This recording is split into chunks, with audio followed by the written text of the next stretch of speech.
ఈరోజు సోయా చంక్స్తో veg kofta curry చేస్తున్నాను. ఇది హాట్ వాటర్లో సోక్ చేయాలి. ఇలాగా ఒక 10 minutes అలాగా హాట్ వాటర్లో చేయాలి సోక్. ఈ వెజిటేబుల్స్ అన్నీ ఫైన్గా గ్రేట్ చేయాలి. ఇది గ్రేటెడ్ జింజర్, కాలీఫ్లవర్, క్యాబేజీ ఇందులో వేసుకోవచ్చు. నేను ఈ వెజ్జెస్ అన్నీ చిన్న మిక్సీలో దీంట్లో వేసి జస్ట్ కాసేగా గ్రైండ్ చేశాను. జస్ట్ ఒక్క తిప్పు. అలాగే ఈ సోక్డ్ సోయాబీన్ కూడా ఒక్క తిప్పు వాటర్ పిండేసి స్క్వీజ్ చేసి మిక్సీలోనే వేయాలి. ఇది కూడా ఈ మిక్స్ దాంట్లోనే కొంచెం బేసన్ వేస్తాము. ఇది సోయాబీన్ సోక్ చేసాం కదా, సోక్ చేసేది గ్రేటెడ్. ఇంకొంచెం బేసన్ వేస్తాము, కొంచెం హల్దీ, సాల్ట్, కొంచెం మసాలా పౌడర్, కొంచెం చిల్లీ పౌడర్ కొంచెం వేస్తాము. అంతా కలిపి బాగా మిక్స్ చేస్తాము. వాటర్ అసలు అవసరం ఉండదు. ఈ వెజ్జెస్, ఈ సోయాబీన్, ఈ వాటరే సరిపోతుంది. మిక్స్ చేసి బాల్స్లా చేయాలి. ఇలా మిక్స్ అంతా చేశాక కొంచెం రైస్ ఫ్లోర్ కూడా వేయాలి. లాస్ట్లో 2 spoons వేసాను నేను ఇక్కడ. తర్వాత బాల్స్ చేయాలన్నమాట. ఇదంతా బాగా కలిపి ఇలాగ బాల్స్ లాగా చేసి డీప్ ఫ్రై చేయాలి. ఇది కోఫ్తా కర్రీకి యూస్ చేయొచ్చు. కట్లెట్స్లా కూడా అది ఫ్రై చేసి తినొచ్చు. 2 విధాలుగా కూడా తినొచ్చు. ఈవినింగ్ స్నాక్స్ లాగా అయితే కట్లెట్స్లా తినొచ్చు. నేను ఇక్కడ 2 విధాలుగా యూస్ చేస్తున్నాను. ఆయిల్ ఫ్రై అయ్యాక ఇది డీప్ ఫ్రై చేస్తాము. కోఫ్తాలు చేసి పక్కన పెట్టేస్తాము. ఇలాగ ఫ్రై అయ్యాక పక్కన తీసేస్తాము. ఇలాగా ఆయిల్ కూడా ఎక్కువ అవ్వదు, ఎందుకంటే ఆల్రెడీ మనము రైస్ ఫ్లోర్ వేసాం కాబట్టి నాకు అసలు ఆయిలే చాలా తక్కువగా అయింది. ఇలా కోఫ్తాలు పక్కకు తీసేస్తాము. ఇలా వచ్చాయి. నెక్స్ట్ ప్రాసెస్ మీకు చెప్తాను. ఇక్కడ కోఫ్తాలు చేశాక సోంపు, జీరా వేస్తాము. ఇది fried onion, kaju paste. Onion fry చేసి కాజు ఉంటే వేసుకోవచ్చు, లేకపోతే లేదు. పేస్ట్ అనమాట. దీంట్లో వేసి ఫ్రై చేస్తాం. ఇలాగ ఆనియన్ కాజు పేస్ట్ ఫ్రై అయ్యాక జింజర్ గార్లిక్ కూడా దీంట్లో వేస్తాం. కొంచెం వేస్తాం. ఆల్రెడీ కోఫ్తాల్లో ఉన్నది కాబట్టి ఎక్కువ వేయవలసిన పని లేదు. ఇది టమాటా ప్యూరీ. ఇది ఫ్రై అయ్యాక అప్పుడు టమాటా ప్యూరీ వేస్తాం. ఇలా ఫ్రై అయ్యాక టమాటా ప్యూరీ వేస్తాము. ఇలాగ ఆయిల్ సపరేట్ అవ్వాలి.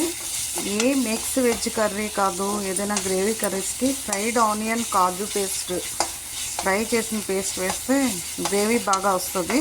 అది లేకపోతే ground nuts, peel, sesame seeds వేసినా బాగానే ఉంటుంది. ఇదైతే fried kaju and onion, ginger garlic and tomato paste ఇలా ఫ్రై అయ్యాక ఇప్పుడు కొంచెం మసాలా పౌడర్ వేస్తాము, హల్దీ వేస్తాము, కొంచెం సాల్ట్ వేస్తాము, చిల్లీ పౌడర్ కొంచెం వేస్తాము. వేసి బాగా మిక్స్ చేసి వాటర్ వేయాలి.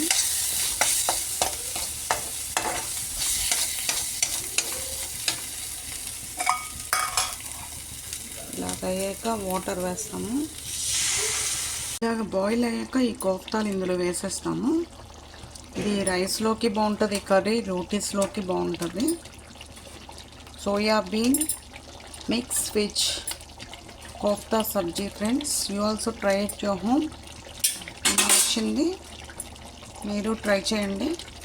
ఒక 5 minutes బాయిల్ అయితే చాలు.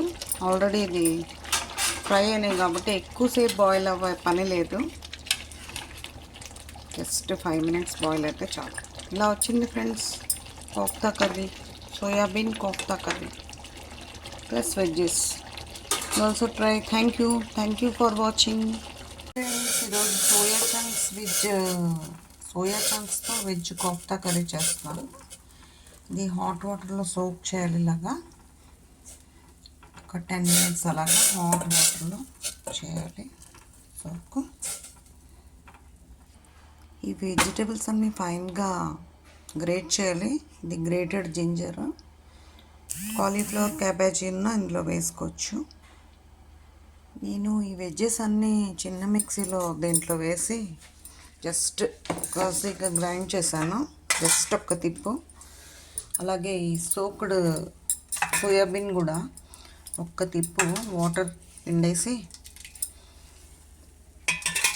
స్క్వీజ్ చేసి మిక్సీలోనే వేయాలి. ఇది కూడా ఈ మిక్స్ దాంట్లోనే కొంచెం బేసన్ వేస్తాము.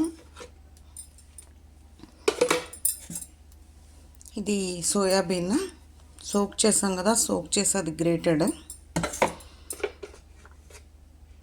ఇంకొంచెం బేసన్ వేస్తాము, కొంచెం హల్దీ,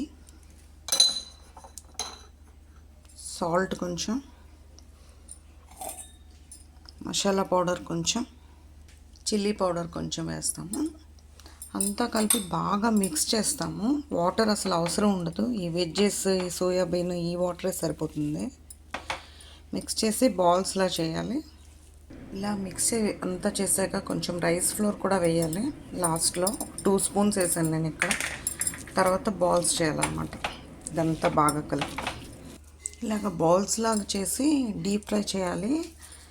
ఇది కోఫ్తా కర్రీకి యూస్ చేయొచ్చు, కట్లెట్స్లా కూడా అది ఫ్రై చేసి తినొచ్చు. 2 విధాలుగా కూడా తినొచ్చు. ఈవినింగ్ స్నాక్స్ లాగా అయితే కట్లెట్స్లా తినొచ్చు.